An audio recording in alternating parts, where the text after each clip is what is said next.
మన ఊరు మన అభివృద్ధి కార్యక్రమానికి స్వాగతం సుస్వాగతం. ఈనాటి మన ఊరు మన అభివృద్ధి కార్యక్రమంలో మరి యాదాద్రి భువనగిరి జిల్లా కొలనుపాక మండలంలోని కొలనుపాక గ్రామంలో మనమున్నాం. కొలనుపాక గ్రామాన్ని సర్పంచ్గా ఎంతగానో అభివృద్ధి పదంలో తీసుకువెళ్లినటువంటి తాజా మాజీ సర్పంచ్ ఆరుట్ల లక్ష్మీ ప్రసాద్ రెడ్డి గారు ఈనాటి మన కార్యక్రమంలో మనతో ఉన్నారు. సార్ నమస్కారం. సార్ సార్, కన్ని విని ఎరగని రీతిలో 5 సంవత్సరాలలో కొలనుపాక గ్రామాన్ని అభివృద్ధి చేశారని విన్నాం. అసలు ఎలా సాధ్యమైంది సార్ ఇంత అభివృద్ధి? ఈ అభివృద్ధి కేసీఆర్ గారి పాలనలో గౌరవ మా ఎమ్మెల్యే గారు గొంగిడి సునీత సహకారంతో అభివృద్ధి చేయగలిగినాం. కరోనా కాలంలో కూడా ఇబ్బంది వచ్చిన మా ప్రేట్లో అభివృద్ధి మాత్రం పరుగులు పెట్టించినాం. ఇంకా కూడా రాబో కాలంలో గ్రామానికి సేవ చేయడానికి ముందున్నాం. ఓకే, కొలనుపాక గ్రామంలో అప్పటి పల్లె ప్రకృతి కానివ్వండి, పట్టణ ప్రకృతి కానివ్వండి, ఆ కార్యక్రమాలను చేపట్టారు. వైకుంఠ ధామాలను తీసుకువచ్చారు, హరితహారాన్ని చేపట్టారు. ఈ కార్యక్రమాలు ఎలా సాగాయి సార్?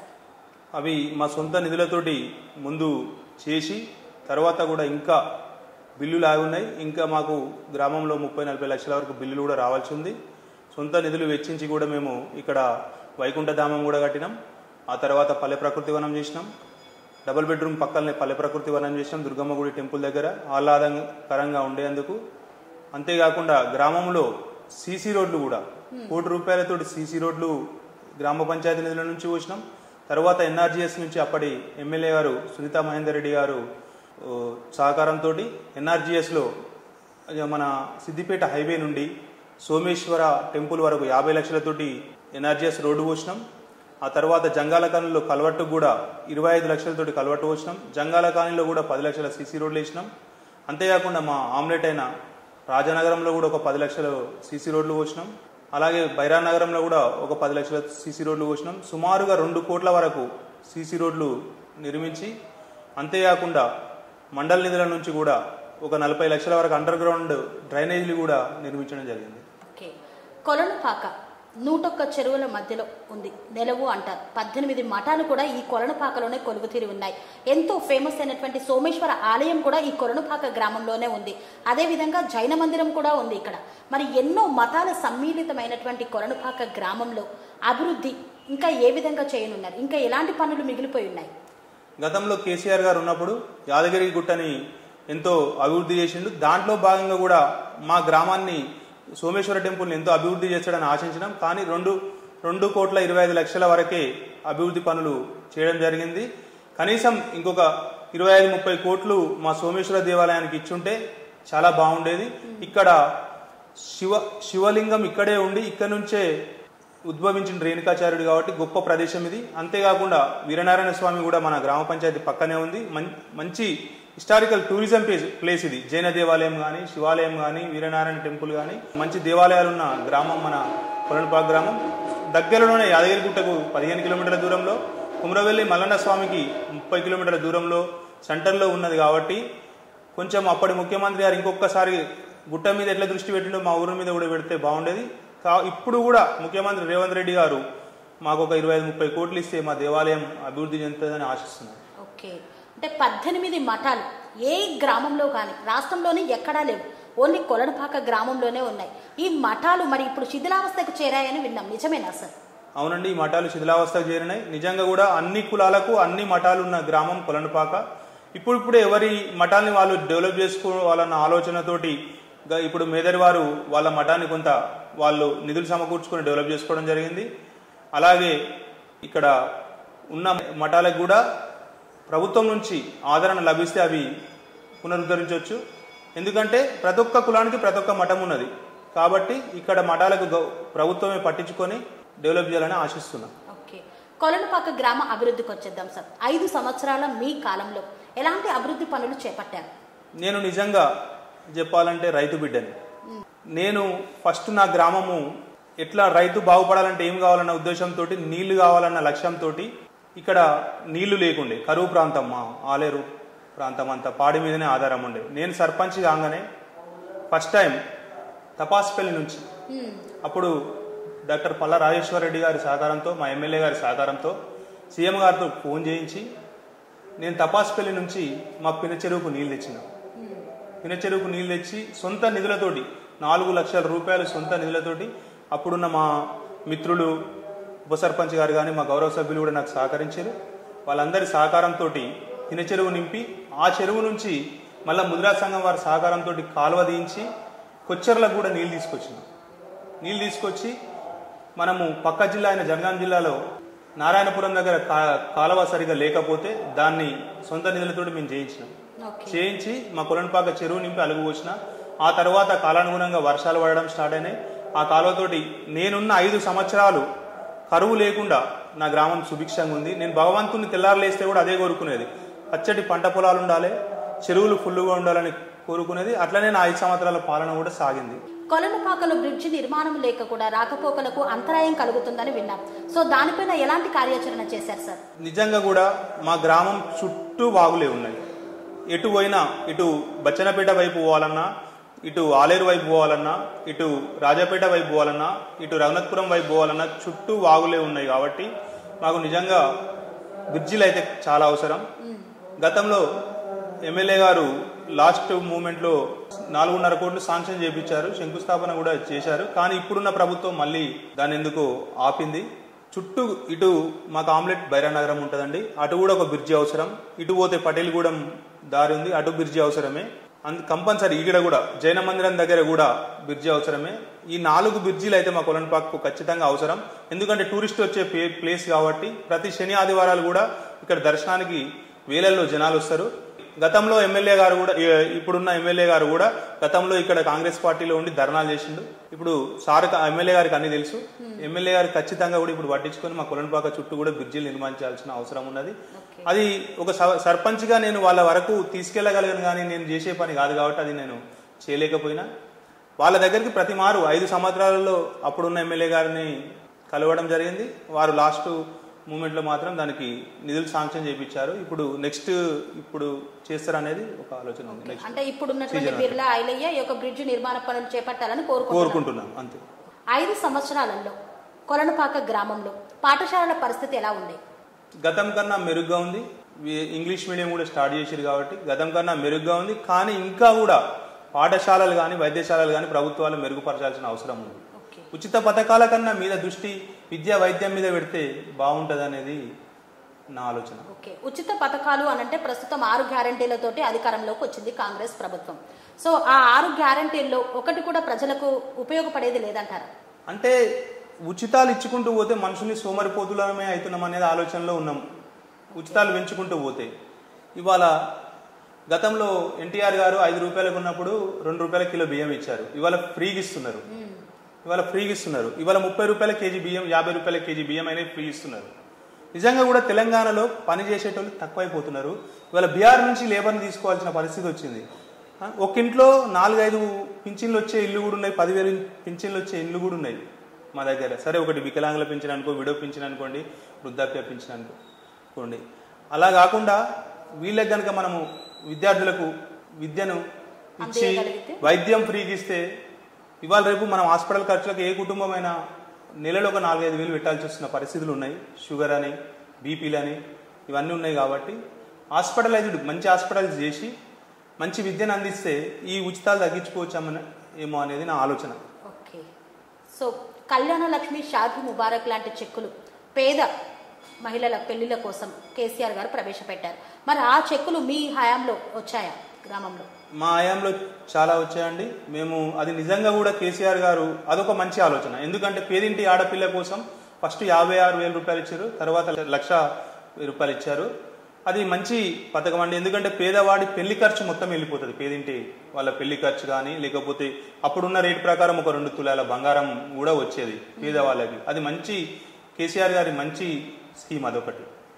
అది ఇప్పుడున్న గవర్నమెంట్ కూడా తులం బంగారం ఇస్తాన్నారు ఎక్స్ట్రా, ఇంతవరకు ఇవ్వట్లేదు. అది కూడా ఖచ్చితంగా అమలు చేయాలి. ఇప్పుడున్న ప్రభుత్వం కూడా, ముఖ్యమంత్రి రేవంత్ రెడ్డి గారు కూడా ఇప్పుడున్న ఆ స్కీమ్ను కంటిన్యూ చేయాలి. ఇప్పుడు రైతులకు రుణమాఫీ కూడా చేస్తున్నారు, ప్రారంభోత్సవాలు సంబరాలు జరుపుకుంటున్నారు. ఆల్రెడీ నిన్నటి నుండే స్టార్ట్ అయింది. సో మరి దానిపైన మీరేమంటారు రైతుల పక్షపాతిగా? కంపల్సరీ నిజమైన రైతుకు అందరికి కూడా రుణమాఫీ చేయాలి. ఎందుకంటే పెట్టుబడులు ఎక్కువైపోయినాయి. వాతావరణ పరిస్థితుల వలన దిగుబడులు తగ్గినాయి కాబట్టి రైతు ఎవరైనా రైతే, నిజంగా పండించే రైతు, గ్రామాలలో ఉండి నిజంగా వ్యవసాయం చేస్తున్న రైతుకు నిజంగా కూడా రుణమాఫీ చేయాల్సిన అవసరం ఖచ్చితంగా ఉంది. అంతేకాకుండా ఇప్పుడున్న పరిస్థితులలో మీరు ఏదైతే బోనస్ ఇస్తామన్నారో 500 రూపాయల బోనస్ కూడా ఖచ్చితంగా రైతుకి ఇవ్వాల్సిందే. ఎందుకంటే ఇవాళ గిట్టుబాటు అవ్వట్లే, రైతుకు రోజు కూలి కూడా గిట్టుబాటు అవ్వట్లే. ఇవాళ మహిళలకు 500 రూపాయలు ఇస్తున్నారు మా దగ్గర, పురుషులకు 1000 రూపాయలు ఇస్తున్నారు. ఆ కూలి కూడా వ్యవసాయం చేస్తున్న రైతుకి గిట్టుబాటు కావట్లేదు. అందుకని ఖచ్చితంగా కూడా మీరు గిట్టుబాటు ధరతో పాటు 500 బోనస్ ఇస్తా అన్నారు కాబట్టి వడ్లకు కూడా బోనస్ అందిస్తే మంచిది అనేది మా ఆలోచన, ఒక రైతు బిడ్డగా నా ఆలోచన. ప్రతి గ్రామంలో రైతు వేదికలు నిర్మించారు. సో మరి కొలనుపాక గ్రామంలో కూడా రైతు వేదికలు ఏమైనా నిర్మించారా? నా ప్లేట్లో మా పెద్ద 10,000 రెవెన్యూ ఎకరాల గ్రామం ఇది.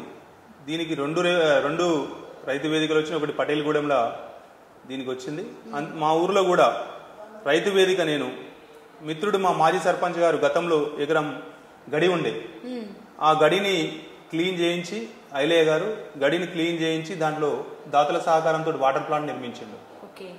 తర్వాత సర్పంచ్గా శ్రీనివాస్ గారు వచ్చినప్పుడు దాంట్లో గత ఎమ్మెల్యే సునీతా మహేందర్ రెడ్డి గారి సహకారంతో 2 బిల్డింగ్లు తెచ్చారు. అందులోనే గ్రామము నడిబొడ్డులో రైతు వేదిక నేను 20 లక్షలతోటి నిర్మించిన. ఇప్పుడు అందరికీ అందుబాటులో ఉంది రైతు వేదిక. ప్రతి మీటింగ్కు కానీ అన్ని చుట్టూ గ్రామాల్లో కూడా ఊరవతల రైతు వేదికలు ఉన్నాయి. మా గ్రామంలో నడి ఊర్లో రైతు వేదిక ఉంది. ఇప్పుడు 3 పడకల ఆసుపత్రి కూడా అదే గడిలో ఉంది. ఆసుపత్రి కూడా అక్కడ ఇప్పుడు 21 లక్ష దానికి గత ప్రభుత్వం శాంక్షన్ చేసింది. ఇప్పుడు స్లాబ్ వరకు వచ్చింది.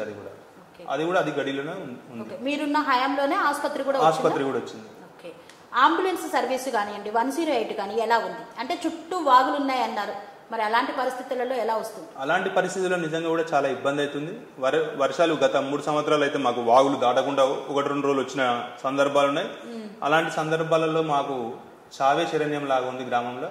కంపల్సరీ ఇప్పుడున్న ఎమ్మెల్యే గారు, ప్రభుత్వ బీర్లా ఐలయ్య గారు ఖచ్చితంగా మా గ్రామంపై దృష్టి పెట్టి ఆ బ్రిడ్జిని ఒక బ్రిడ్జినైనా తొందరగా కంప్లీట్ చేస్తే మా గ్రామస్తులు ఎమర్జెన్సీ నుంచి తప్పించుకోగలుగుతారు ఎప్పుడైనా అనేది మా ఆలోచన. ఆరుట్ల లక్ష్మీ ప్రసాద్ రెడ్డి గారు రాజకీయ ప్రస్థానం ఎప్పుడు ప్రారంభమైంది? అసలు మీ సొంత ఊరు కొలనుపాకైనా సార్, ఇంకా వేరే ఊరైనా? మాది సొంతము కొలనుపాకనే. మా తాతల నుంచి కూడా మేము కొలనుపాకలోనే ఉంటున్నాం. వ్యవసాయ కుటుంబం. ఫస్ట్ 15 సంవత్సరాల క్రితం తెలుగుదేశం పార్టీ నుంచి నా రాజకీయం మిత్రుడు ఐలయ్య గారితో స్టార్ట్ అయింది. అప్పటి నుంచి కంటిన్యూగా 2014లో నేను తెలంగాణ రాష్ట్రం ఏర్పడ్డ తర్వాత తెలుగుదేశం ఇక్కడ అంతరించిపోయిన పార్టీ, తెలంగాణ టీఆర్ఎస్లోకి వెళ్ళడం జరిగింది. ఆ 5 సంవత్సరాలు కూడా మండల యూత్గా చేయడం జరిగింది. తర్వాత మనం ఉన్న యాక్టివిటీని బట్టి గౌరవ మాజీ ఎమ్మెల్యే గారు సునీతా మహేందర్ రెడ్డి గారు నన్ను సర్పంచ్ పోటీ చేయాలి, నువ్వు యువకుడివి, మంచిగా ఉంటుంది, చేసే ఆలోచన ఉంది కాబట్టి, సేవ చేసే ఆలోచన ఉంది కాబట్టి నువ్వు చేయాలి, ప్రజల్లో ఉండాలని. గతంలో కూడా ఆరుట్ల ఫ్యామిలీ నుంచి మా పెద్దనానమ్మ గారు కమలాదేవి గారు, ఆరుట్ల రామచంద్రారెడ్డి గారు కూడా ఈ ప్రాంతాన్ని ఎమ్మెల్యేలుగా ఎంపీలుగా చేసిన వారు. అలాంటి కుటుంబం నుంచి మీరు గ్రామానికి సేవ చేయాల్సిన అవసరం ఉందని అప్పుడు ఊరు వాళ్ళు మిత్రులు కూడా సహకరించి నువ్వు నాకే టికెట్ వచ్చేటట్టు, సర్పంచ్ టికెట్ టీఆర్ఎస్ పార్టీ తరఫున వచ్చేటట్టు ఇచ్చి మనని కూడా అందరు కలిసి గెలిపించడం జరిగింది.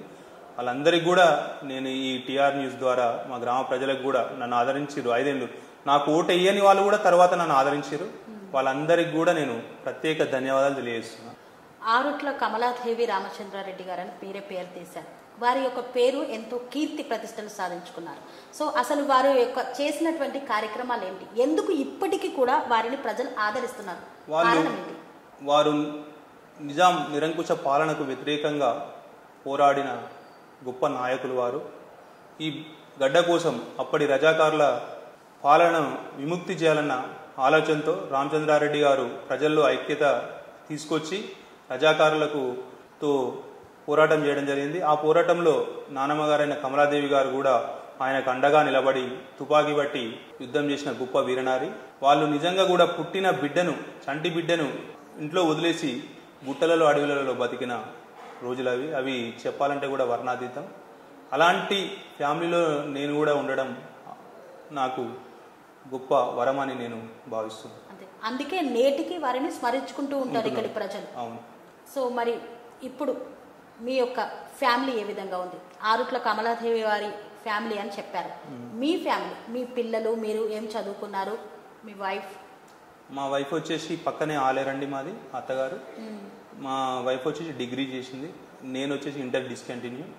ఇప్పుడు మా పాపం 7th, బాబు 4th క్లాస్. 4th క్లాస్ చదువుతున్నారు. సో ఇక్కడేనా సార్? ఇక్కడ ప్రభుత్వ పాఠశాలలో? లేదండి, ప్రైవేట్ పాఠశాలలో చదివిస్తున్నారు. సో ఇప్పుడు ప్రైవేట్ పాఠశాలలకు ధీటుగా కూడా ప్రభుత్వ పాఠశాలలను తీర్చిదిద్దుతున్నాం, మన ఊరు మనబడి కింద అభివృద్ధి చేస్తున్నాం అని అంటున్నారు. ఆ పనులు ఎంతవరకు సాగాయి సార్? ఇంకా అవన్నీ కరెక్ట్గా సాగడం లేదండి. నిజంగా కూడా ప్రైవేటు పాఠశాలకు ప్రభుత్వ పాఠశాల ధీటు ఎప్పుడైతుందంటే, ప్రభుత్వ ఉద్యోగి కూడా, టీచర్ ఉద్యోగం చేస్తున్న ఉద్యోగి కూడా వాళ్ళ పిల్లల్ని ప్రభుత్వ పాఠశాల చదివిపించినప్పుడే ధీటుగా అయిందనే నమ్మకం ప్రజలలోకి వెళ్తుంది. మనం ఏం చేసినా చేయకున్నా, ఇవాళ నేను గత 25 సంవత్సరాల నుంచి వ్యవసాయం చేస్తున్నా, నా పిల్లోడు వ్యవసాయం చేయొద్దనే ఆలోచనలో నేను ఉన్నా. ఎందుకంటే ఆ బాధ ఏందో నాకు తెలుసు. కాబట్టి నా దృష్టాంతి ఇప్పుడు ఇక నా పిల్లల మీద పెట్టాల్సి వస్తుంది. నేను చేసిన పనే నా పిల్లోడు చేస్తే కూడా వాడు బతకలేని రోజులు రేపు. అందుకనే చదువుకోవాలి, మంచి పొజిషన్లో ఉండాలనే ఆలోచనతో ప్రైవేట్ స్కూల్కే పంపించాల్సి వచ్చింది.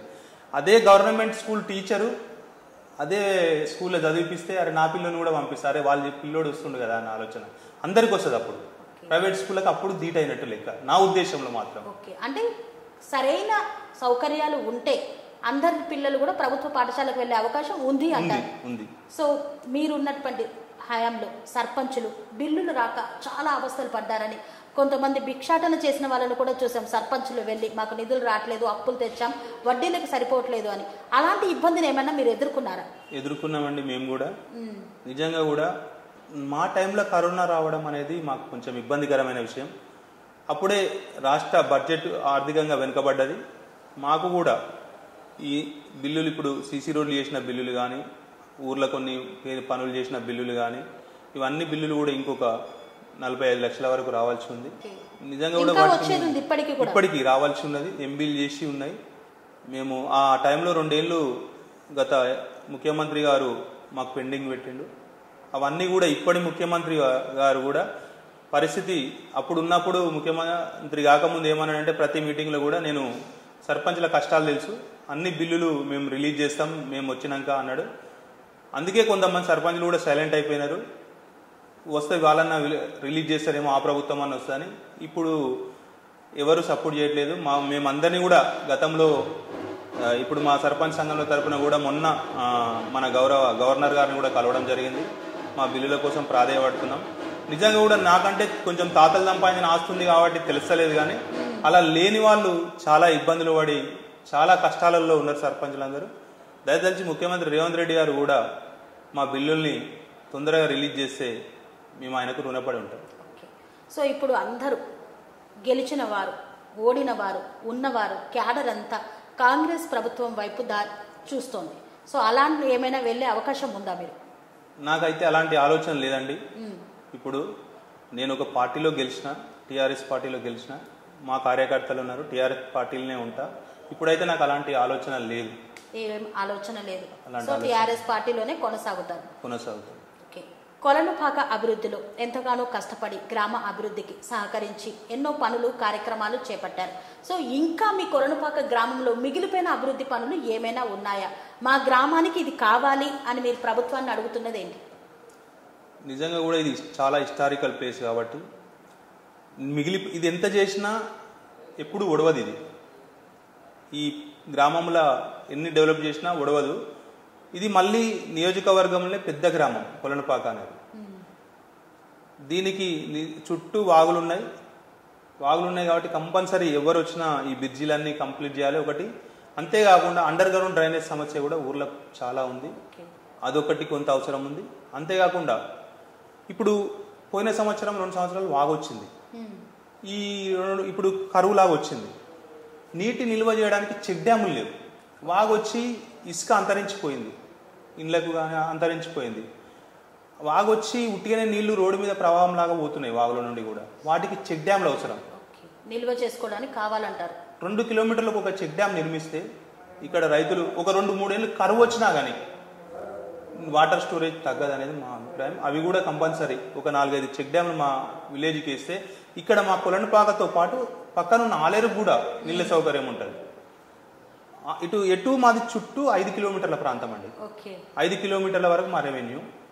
ఇటు ఆలేరుకు 2 చెక్ డ్యామ్లు వేసి ఇటు ఒక బైరా నగరం ధర్మారెడ్డిగూడెం నుంచి ఇట్లా కొలనుపాక వరకు ఉంది. ఇటు ఒక 2 చెక్ డ్యామ్లు వేసి ఇటు రావుపురం వైపు ఒక చెక్ డ్యామ్ వేస్తే చుట్టూ ఈ ప్రాంతం కూడా ఈ 10,000 ఎకరాలు సస్యశ్యామలం అవుతుంది. చెక్ డ్యామ్ల నిర్మాణం కావాలి కంపల్సరీ. కరోనా సమయం కూడా మీ యొక్క హయాంలోనే వచ్చింది. ఆ నేపథ్యంలో ప్రజలకి ఎలాంటి సహకారాలు అందించారు? అప్పుడు ఎట్లా అసలు వారికి అవగాహన కల్పించారు? కరోనా సమయంలో కూడా నేను ఎవరికి కష్టం వచ్చినా అప్పుడున్న అధికారులు కూడా నాకు సహకరించారు. ఆ టైంలో కూడా నేను ఏ సేవలకైనా చేసినా నిజంగా కూడా నా పేరు 2-3 చనిపోయారు ఆ కరోనా టైంలో.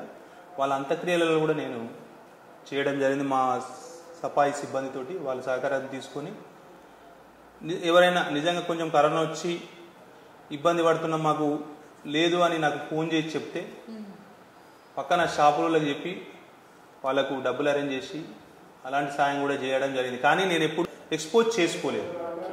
నేను వీళ్ళకి సాయం చేసినా వాళ్ళకి అసహాయం చేసినా ఎక్స్పోజ్ చేసుకోలేదు.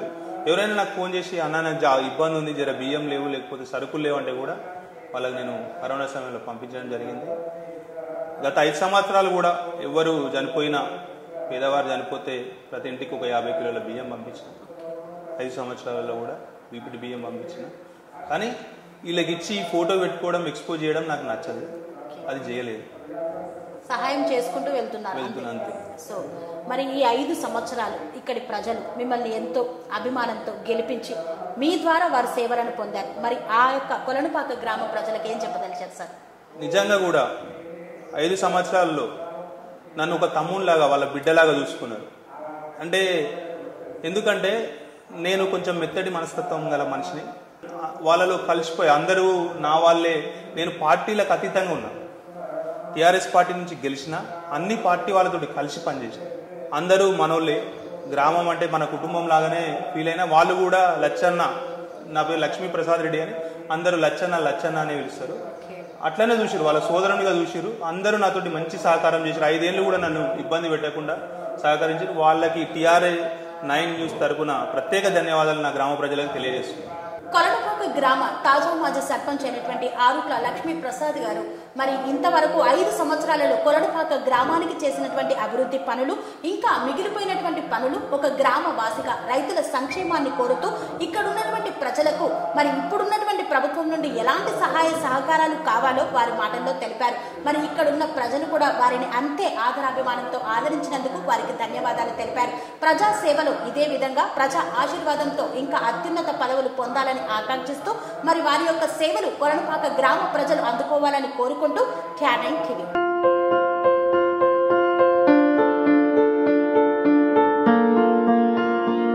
సంస్కృతి, సంప్రదాయం, ప్రేమ, ఆప్యాయత, రాజసం ఉట్టిపడే వేడుకలకు అనువైన ప్రదేశం MLN కన్వెన్షన్ హాల్. కని విని ఎరుగని రీతిలో జరిగే మీ ఇంటి కళ్యాణ వైభోగానికి అందమైన కళ్యాణ వేదిక MLN కన్వెన్షన్ హాల్.